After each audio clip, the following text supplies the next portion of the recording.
Hello friends, welcome to computer centric. आज हम regular expression के ऊपर कुछ और प्रॉब्लम्स को सॉल्व करेंगे। आइए देखते हैं। सबसे पहला क्वेश्चन है, which one of the following regular expression is not equivalent to the regular expression a plus B plus C whole star.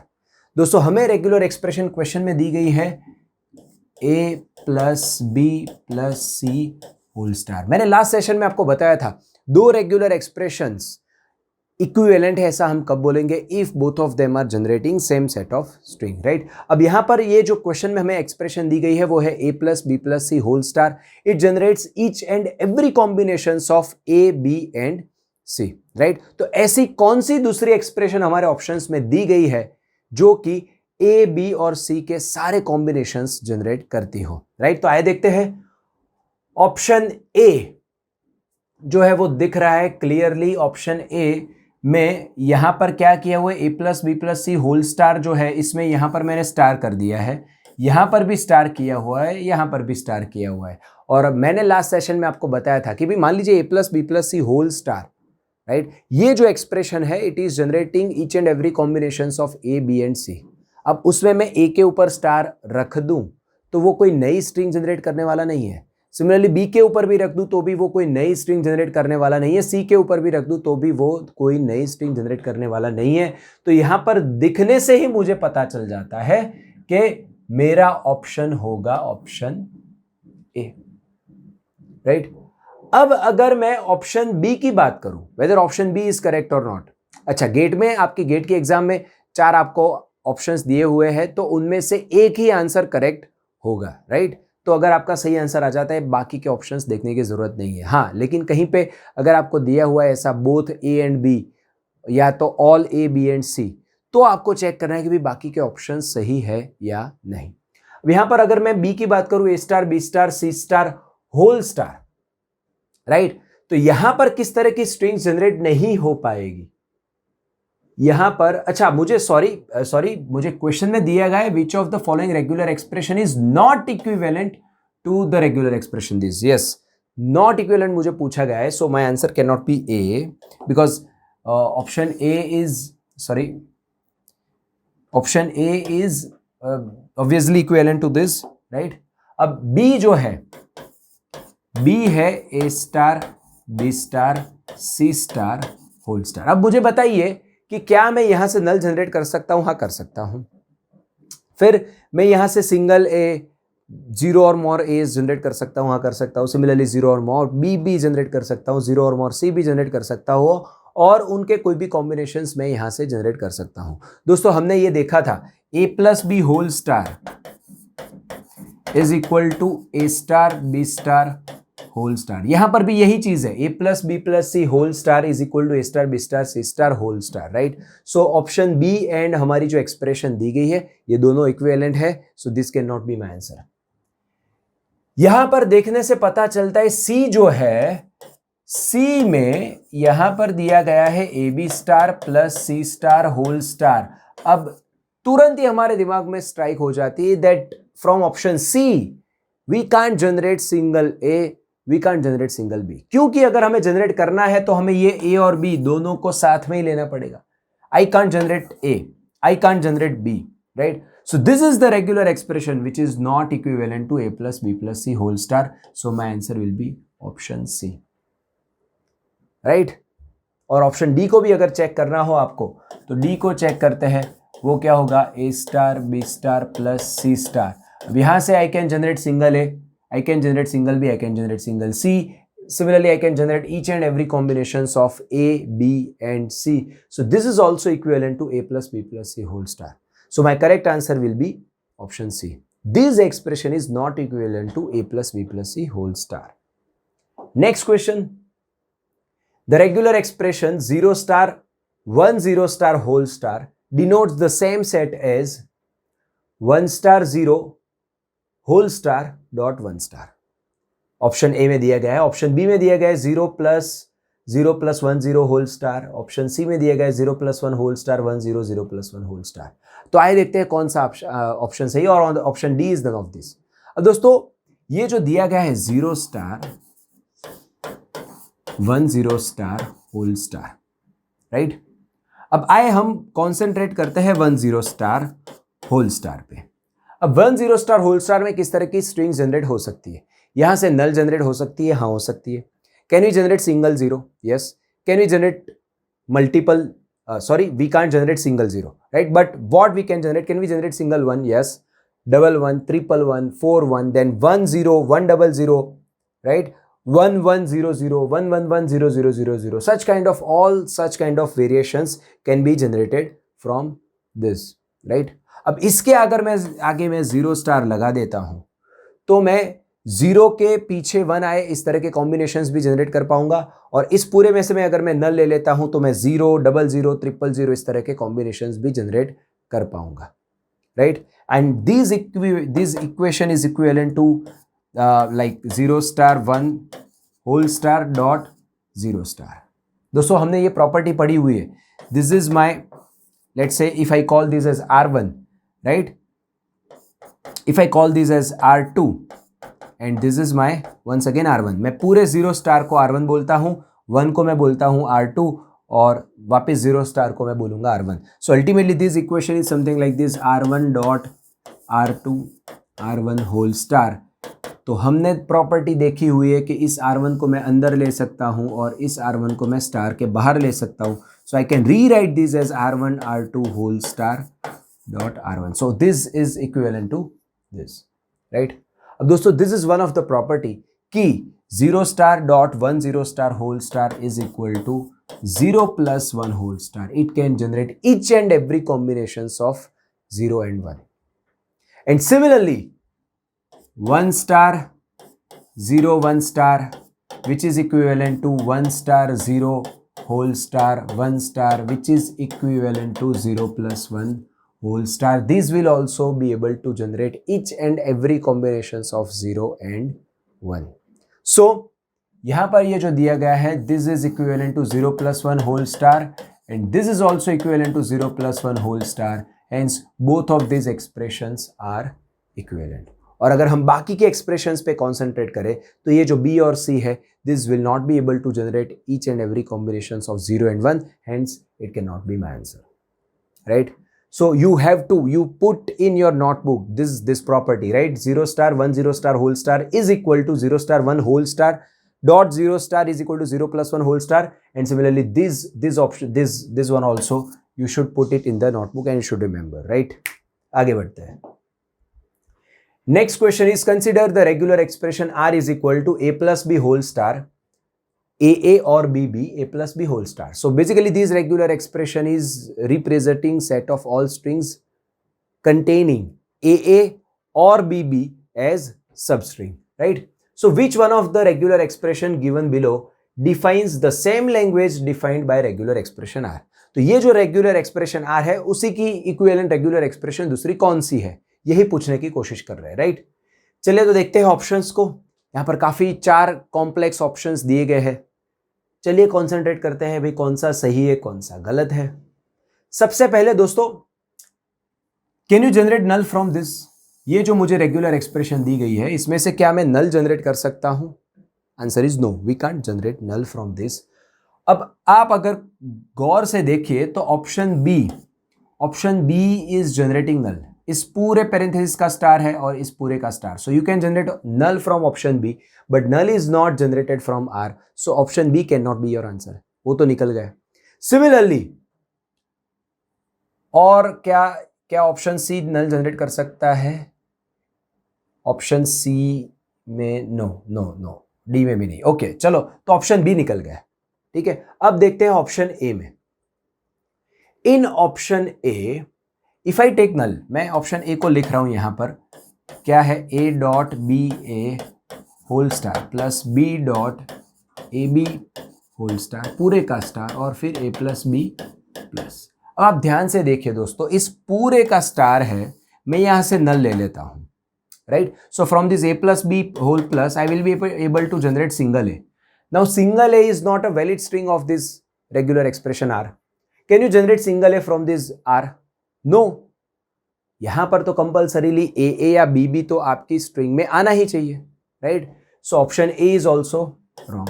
तो ए और बी थोड़ा सा लॉजिक लगाने से तो निकल गए. अब बात करते हैं सी और डी की। अब दोस्तों सी और डी को ध्यान से देखिए, सी और डी में फर्क क्या है। सी और D almost both of this regular expressions are same, the only difference is यहां पर ऑप्शन सी में यहां पर एंड में A plus B whole star दिया गया है, जबकि ऑप्शन डी में यहां पर एंड में ए प्लस बी का प्लस दिया गया है। ठीक है, तो इन दोनों में फर्क क्या है कि अगर मैं यहां पर ऑप्शन सी में से कोई ऐसी स्ट्रिंग लेकर के जनरेट करता हूं कि जिसमें मैं एंड में नल रख दूं, और अगर वो स्ट्रिंग मेरी रेगुलर एक्सप्रेशन आर में से जनरेट हो रही है, then my answer will be C. और वो अगर नहीं हो रही है, then my answer will be D. Simple सी बात है। सी और डी में फर्क क्या है कि भाई यहां पर एंड में A plus B whole star है और यहां पर एंड में ए प्लस बी का प्लस है। मतलब ऑप्शन डी ऐसा बोल रहा है भाई यहां पर बाद में आपको at least you need to take at least one symbol, you can take null, right. तो अगर मैं ऑप्शन सी वाली कोई स्ट्रिंग लेता हूं कि जिसमें मैं एंड में ए प्लस बी का जो स्टार है वहां पर मैं नल रखूंगा, और अगर वो स्ट्रिंग आर में से जनरेट होती है, my answer will be C, otherwise my answer will be D. और कुछ लॉजिक लगाने की जरूरत ही नहीं है। चलिए, तो ऑप्शन सी जो है, ऑप्शन सी में से मैं कोई एक स्ट्रिंग ले रहा हूं दोस्तों। मान लीजिए वो स्ट्रिंग मैं ले रहा हूं a dot B A star, a dot B A star है, तो यहां से मैं ले रहा हूं a, चलिए a, फिर बी ए स्टार में से मैं ले रहा हूं नल, फिर यहां से you need to take either a or bb, so let us say I am taking bb, right? So this or this, so I have taken this, so I can't take this, right? और फिर a plus b के star में से मैं नल ले लेता हूं, ठीक है। So this is the string which I have generated from option C. I can't generate this string from option D, क्योंकि option D में मुझे यहां पर एंड में इसके बाद में मैं नल नहीं ले सकता, मुझे यहां पर या तो A लेना पड़ता या तो B लेना पड़ता, right. So this string belong to option C but it does not belong to option D. Now if this string can be generated from R, my answer will be C. If this can not be generated from R, my answer will be D. Simple सी बात है, right. तो ABB, can I generate ABB from this? The answer is yes. इस A plus B whole star में से मैं generate करूंगा A, और फिर AA और BB में से मैं जनरेट करूंगा सिंपल BB, और फिर एंड में A plus B whole star में से मैं नल जनरेट करूंगा। So ultimately what I got ABB. Yes, so I have generated ABB from this regular expression. Yes, so my answer is C. D can not be my answer. तो दोस्तों आपको इस तरह की चीजें करनी है. देखने में क्वेश्चन डिफिकल्ट लगता है, ऑप्शंस भी जो दिए गए हैं वो काफी कॉम्प्लेक्स दिख रहे होते हैं, लेकिन थोड़ा सा एक्स्ट्रा लॉजिक लगाएंगे, कुछ ऑप्शंस निकल जाएंगे. बाकी के जो कुछ ऑप्शंस बचे हैं उनमें एक्चुअल क्या डिफरेंस है, उस डिफरेंस को आइडेंटिफाई करके चेक करना है भी मेरा आंसर कौन सा है. ठीक है, so this is how we can solve such kind of question. Next is set M is represented by 10 star dot 1 star. N is represented by 10 plus 1 whole star. Which one of the following is true? Whether M is equal to N, M is equal to N, that is whether M is equivalent to N, whether M is subset of N or N is subset of M or none of the above, right? So let us check. अब M जो है it is 10 star dot 1 star and N is 10 plus 1 whole star. अब दोस्तों इस तरह के questions हमने काफी किए हुए हैं. N is 10 plus 1 whole star means N can generate each and every combinations of 1 0 and 1. N can generate each and every combinations of 1 0 and 1. 1 0 और 1 के जितने भी combinations possible है including null, N generate कर सकता है. ठीक है, अब M की बात करें तो M is like 10 star dot 1 star. मतलब M में अगर हम कॉन्सेंट्रेट करें तो एक बार मैंने 1 स्टार ले लिया, उसके बाद if I want to generate 1 0 I will not be able to generate. So for example I can generate string 110 from M. Can I generate 110 from M? No. If I want to generate 1 I will take 1 from this. Initially मैं यहां से नल ले लूंगा, यहां से मैं 1 लूंगा, उसके बाद 1 0 आई कांट जनरेट, जबकि N में से 1 1 0 जनरेट हो पाएगी, right? So there are few strings in set N which M can't generate, और M में जितनी भी string आप जनरेट कर सकते हो वो सारी string N में होगी, right? M में जितनी भी string आप जनरेट कर सकते हो, all those strings can be generated from N because N is generating each and every combinations of 1 0 and 1.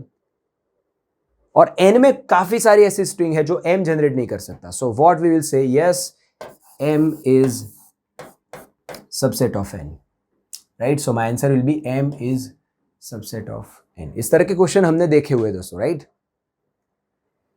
चलिए नेक्स्ट, अब उसी तरह का क्वेश्चन दिया गया है। यहां पर हमें क्या दिया गया है, r is equal to 1.1 + 0 whole star, s दिया गया है 1 1 स्टार 0, t दिया गया है 1 स्टार 0,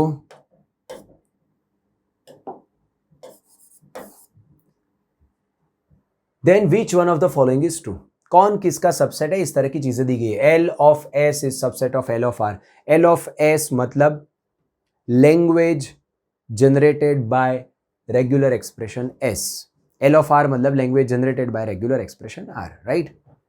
चलिए अब दोस्तों थोड़ा ध्यान से देखें तो ये टी जो है, चलिए पहले इन दोनों पे कॉन्सेंट्रेट करते हैं। टी जो है, T is 1 star 0 and S is nothing but 1 + 0, can I से r dot r star is r plus, ठीक है? तो यहां से ये टी में से मैं सिंगल जीरो जनरेट कर सकता हूं, because if I take null from this 1 star I will be able to generate single zero, but मैं सिंगल जीरो एस में से जनरेट नहीं कर सकता, राइट? और एस में से जितनी भी स्ट्रिंग जनरेट होती है, बाकी की सारी स्ट्रिंग दोनों में कॉमन होगी, 1 स्टार 0 और 1 + 0, बाकी की सारी स्ट्रिंग दोनों में कॉमन होगी, accept I will be able to generate single zero from T, but single zero S में से जनरेट नहीं होगा। तो इन दोनों की अगर बात करें, so I will say L of S is subset of L of T, ठीक है? तो ऐसा ऑप्शन कहां पर है? S is subset of T, yes it is here, S is subset of T and this is the only option which contains this, so my answer is C। खत्म बात, बाकी की चीजें चेक करने की जरूरत ही नहीं है। अगर करनी है हमारे संतोष के लिए तो कर लेते हैं। चलिए फिर अब R क्या रिप्रेजेंट करता है? What R is representing set of all strings which starts with 1। 1 से शुरू होती है ऐसी सारी स्ट्रिंग रिप्रेजेंट कर रहा है, क्योंकि रेगुलर एक्सप्रेशन क्या है, 1.1 + 0 होल स्टार। अब 1 से शुरू होती हो ऐसी सारी स्ट्रिंग R में है, राइट? और S भी जो स्ट्रिंग जनरेट कर रहा है वो 1 से शुरू होती है, तो S की सारी स्ट्रिंग R में तो आ ही जाएगी, लेकिन R में ऐसी काफी सारी स्ट्रिंग होगी जो S जनरेट नहीं कर पाएगा। For example my string can B let's say 101, string 101 belong to R, but you can't generate 101 from S, और S की सारी string R तो generate कर ही पाएगा, right? So I can say S is subset of R, so this is also correct, right? My answer is C। Easy? चलिए next, consider the following statements। बहुत ही अच्छा question है, ध्यान से इसे सॉल्व करते हैं। 3 स्टेटमेंट मुझे दिए गए हैं and the question is which of the following is true? All are true, only 3 is false, only 1 and 3 are false, or all are false। चलिए तो चेक करते हैं। अब दोस्तों देख के आप ऐसा बोलोगे सर फर्स्ट सेंटेंस जो है, फर्स्ट सेंटेंस क्या बोल रहा है, 5 star is equal to none. तो ये तो हमने प्रॉपर्टी में पढ़ा हुआ ही है, 5 star is equal to null, तो पहला सेंटेंस तो ट्रू ही है, राइट? तो यहां पर कौन सा ऑप्शन निकल जाएगा? ऑप्शन सी एलिमिनेट हो जाएगा, ऑप्शन डी भी एलिमिनेट हो जाएगा। मुझे इतना पता चला भी पहला ऑप्शन सही है, तो उसमें सी और डी तो निकल गए, क्योंकि सी क्या बोल रहा था, 1 and 3 आर फॉल्स। अब 1 तो ट्रू है इतना पता चल गया, तो सी गलत। डी क्या बोल रहा है, ऑल आर फॉल्स। 1 सही है मुझे पता है, तो अब मुझे चेक करना है ए और बी में से, राइट? अब ए क्या बोल रहा है, ऑल आर ट्रू, और बी क्या बोल रहा है, ओनली 3 इज फॉल्स।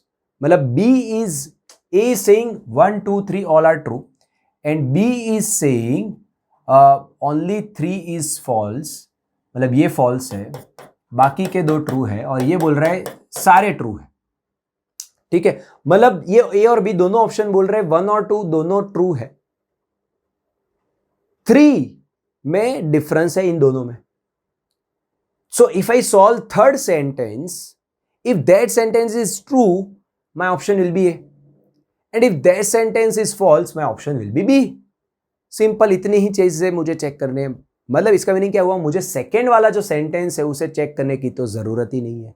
सेकेंड वाला सेंटेंस जो कि थोड़ा कॉम्प्लेक्स दिख रहा है, उसे तो मुझे टच भी करने की जरूरत नहीं है, ठीक है? तो आइए देखते हैं थर्ड। अब थर्ड सेंटेंस कौन सा है? Third sentence is R + S whole star is equal to R star + S star का प्लस। अब आप देख के बोलोगे सर हाँ ये तो गलत है सर, हमने पढ़ा हुआ है, क्या पढ़ा हुआ है, हमने पढ़ा हुआ है sir A plus B whole star is equal to A star plus B star whole star. हमने क्या पढ़ा हुआ है, R plus S whole star is equal to R star plus S star whole star. This is property sir, हाँ हमने ये पढ़ा हुआ है प्रॉपर्टी में, यहां पर स्टार है लेकिन यहां पर प्लस दिया गया है, तो ये गलत है। गलत नहीं है, this third sentence is true. कैसे ट्रू है दोस्तों, मुझे इतना बताइए कि ये जो स्टार है यहां पर R star plus S star का स्टार, और यहां पर है R star plus S star का प्लस, इन दोनों में फर्क क्या होगा? इन दोनों में फर्क इतना होगा, बाकी की सारी स्ट्रिंग दोनों में कॉमन होगी, लेकिन यहां पर you will be able to generate null, right, we say, और यहां पर हम नल जनरेट नहीं कर पाएंगे। किसी भी दो रेगुलर एक्सप्रेशंस को कंपेयर करें, अगर मैं आर स्टार और आर प्लस को कंपेयर करूं तो इन दोनों में सभी स्ट्रिंग कॉमन होगी एक्सेप्ट नल, कि भी हम बोलेंगे यहां पर हम नल जनरेट कर सकते हैं, यहां से नल जनरेट नहीं कर पाएंगे।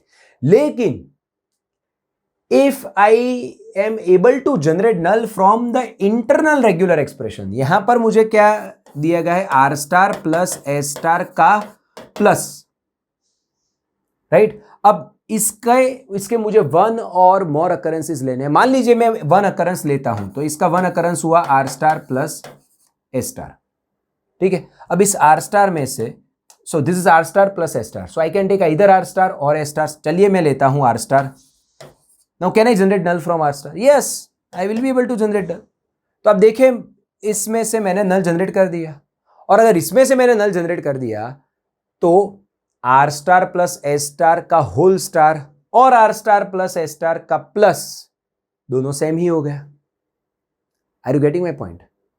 व्हाट आई एम सेइंग कि एक तरफ है आर स्टार, जिनको समझ में नहीं है उनके लिए मैं फिर से समझा रहा हूं, एक तरफ है R star plus S star का होल स्टार, एक तरफ है R star plus S star का whole plus. We all agree that R plus S whole star is equal to R star plus S star whole star, right. और हमें दिया गया है क्वेश्चन में ये R plus S whole star is equal to this, ये दिया गया है। अब इन दोनों में फर्क क्या है? इन दोनों में सारी की सारी स्ट्रिंग्स कॉमन होंगी, एक्सेप्ट हम बोलते हैं कि भी यहां पर नल होगा, यहां से हम नल जनरेट कर पाएंगे और यहां से नल जनरेट नहीं कर पाएंगे।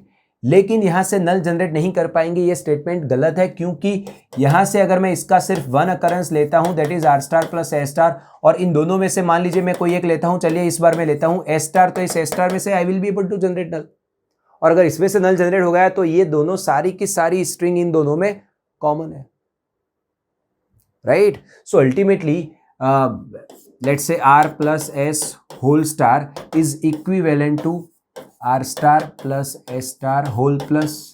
It is also equivalent to r star plus s plus का भी प्लस, क्योंकि अब इन दोनों में फर्क क्या है कि भाई हम एस स्टार में से नल ले पाएंगे, यहां से प्लस है तो बाकी की सारी स्ट्रिंग तो कॉमन होगी दोनों में। Can will be able to generate null? Yes, R star में से मैं नल जनरेट कर पाऊंगा। Now this is also equivalent to r plus plus s star का plus, or else you can also put it in this way, r plus plus s star का whole star, or else so let's say I will put it as r plus plus s plus का whole star. All these are equivalent to r plus s whole star. दोस्तों ultimately क्या है, चीज ये है कि यहां पर ये है r, ये है s, तीन लोकेशंस है मेरे पास, तीन लोकेशन है। कौन कौन से? एक तो ये r के ऊपर वाला लोकेशन, एक है s के ऊपर वाला लोकेशन, और एक है ये तीनों, ये पूरी चीज के ऊपर वाला लोकेशन। इन तीनों में से किसी भी एक जगह पे, राइट, स्टार होना चाहिए, राइट। इन तीनों में से किसी भी एक जगह पे स्टार हो, और बाकी की जगह एटलीस्ट किसी एक जगह पे स्टार होना चाहिए, बाकी की दोनों जगह पे अगर आप प्लस रखते हो it will be equivalent to R plus S whole star. लेकिन सो बेसिकली यहां पर मैं स्टार रखता हूं, इन दोनों पे प्लस रखता हूं, it is equivalent to R plus S whole star. यहां पर प्लस रखता हूं, यहां पर स्टार, यहां पर plus, it will be equivalent to this. इन दोनों के ऊपर प्लस, यहां पर star, it will be equivalent to this. लेकिन अगर मैं तीनों पोजीशन पे प्लस लिखता हूं then it will not be equivalent to, तो अगर मैं ऐसा लिखता हूं R plus plus S plus plus, then it is not equivalent to r star plus s star whole star, or then it is not equivalent to r plus s whole star, because now you can't generate null from this. Check कीजिए, क्या आप नल generate कर सकते हो यहां से? नहीं, समझे? सो दोस्तों ये थोड़ा एक ट्रैप था, ट्रैप, राइट? यहाँ पर प्रॉपर्टी को ऑल्टरनेट करके स्टार के बदले यहाँ पर प्लस दिया गया है और ज़्यादातर स्टूडेंट इसे फॉल्स करके आते। करेक्ट आंसर इज ये भी ट्रू है, फर्स्ट भी ट्रू है, तो my answer can not be option B, my answer will be all are true. तो दोस्तों कई बार ऐसा होता है कि मान लीजिए आपको 3 या 4 सेंटेंसेस दिए गए हैं आपके क्वेश्चन में, सभी को सॉल्व करने की जरूरत नहीं है। आप पहले किसी इन 4 या 3 या 4 जो भी सेंटेंस आपको दिए गए उसमें से सबसे इजी वाला जो है उसको सॉल्व कीजिए। उसको सॉल्व करने के बाद देखिए भी कौन से ऑप्शंस एलिमिनेट हो रहे हैं, फिर बाकी के ऑप्शन पे ही कॉन्सेंट्रेट करना है और उन ऑप्शन को आइडेंटिफाई, सही ऑप्शन को आइडेंटिफाई करने के लिए बाकी के जितने सेंटेंसेस मुझे चेक करने की जरूरत है सिर्फ उतने ही करने हैं। जैसा हमने यहां पर किया, हमने पहला चेक किया, वो मुझे लगा कि भाई वो सही है, तो मेरे सी और डी तो यूं ही निकल गए। फिर ए और बी में ही मुझे खेलना था और उसमें मुझे पता चला भाई अगर मैं थर्ड सेंटेंस चेक करता हूं तो मुझे आंसर मिल जाएगा, तो सेकेंड सेंटेंस को चेक करने की जरूरत ही नहीं। तो इस तरह से अगर आप करोगे आपके एग्जाम में आपका टाइम काफी सेव होगा, राइट? फोकट की मेहनत नहीं करनी है गेट की एग्जाम में, टाइम की भी इंपॉर्टेंस है। चलिए हमें पता चल गया भी आंसर इज ऑप्शन ए, लेकिन चेक करने के लिए, हमारा नॉलेज बढ़ाने के लिए हम जो ये सेकेंड सेंटेंस है वो ट्रू कैसे है इसे समझने की कोशिश करते हैं। चलिए उस सेकेंड सेंटेंस को मैं लिखता हूं, s dot R S plus S whole star,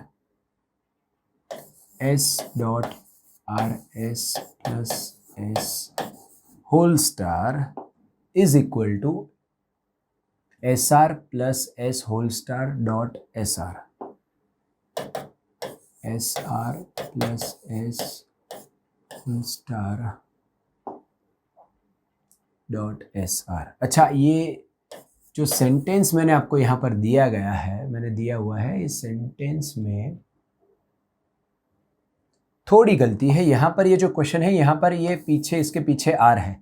please everyone इसे सुधार दीजिए इस क्वेश्चन को। ये जो सेकेंड सेंटेंस है यहाँ पर the left hand side of the equation is S dot R S plus S whole star dot R यहाँ पर है, which is equivalent to this, right? तो यहाँ पर आर ऐड कर दीजिए आप, ठीक है? सो ultimately this is what the question is, यहाँ पर है आर, ठीक है? चलिए तो ये सेंटेंस है, मैं LHS लेता हूं,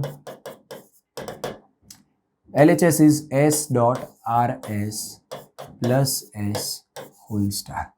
अब दोस्तों मैं ये जो इतना पोर्शन है इसमें से पीछे मैं s को कॉमन निकालता हूं।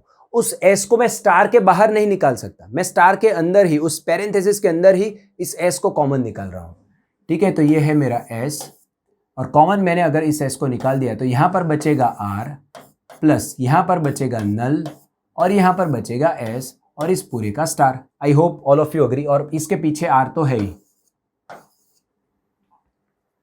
ठीक है? चलिए अब इसे मैं कंपेयर करता हूं हमारी उस प्रॉपर्टी के साथ।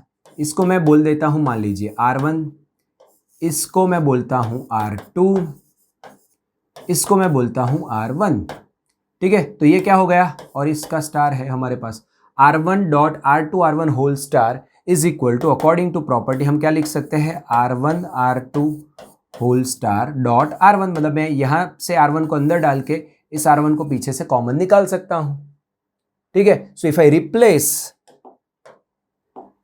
So what I can say, ये s अंदर चला जाएगा और s, ये वाला s बाहर निकल आएगा, तो ये s अंदर चला गया, यहां पर है r प्लस नल इस पूरे का स्टार, और ये s बाहर निकल गया तो यहां पर बचा S R.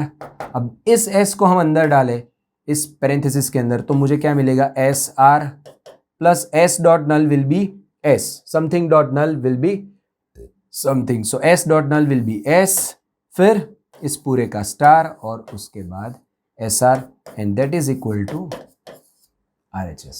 So this is how we have used property to solve this question, ठीक है? तो दोस्तों आज के सेशन में इतने क्वेश्चंस रखते हैं, बाकी के और क्वेश्चंस और थोड़े कॉम्प्लेक्स क्वेश्चंस हम नेक्स्ट वीडियो सेशन में देखेंगे। Thank you.